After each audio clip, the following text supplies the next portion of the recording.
Nacrtajmo cvjetnu livadu za čestitku za Majčin dan. Najprije na čistom listu papira nacrtajte samo kružiće i točke crnim flomasterom. Zatim obojite kružiće. Birajte tople boje. Oko kružića opcrtajte malo veći kružić i obojite samo vanjski obruč, ali drugom bojom.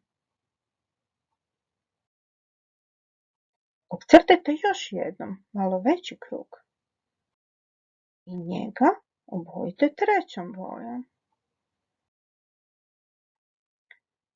Sada cvjetićima nacrtajte latice, ali svakom krugu drugačije latice.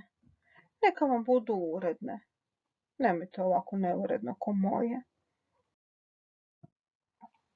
Točkama koje ste na početku nacrtali, povucite puno crta od sredine prema van, a na kraju svake crte nacrtajte kružić.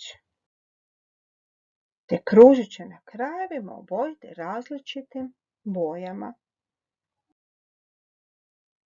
Svim točkama i obojite krajeve. Birajte različite boje. Od svakog cvijeta prema dolje povucite crtu koja će biti stabljika. Nacrtajte listove različitih oblika na stabljikama i različito ih obojite. Listovi ima duguljastih, okruglastih, srcolikih.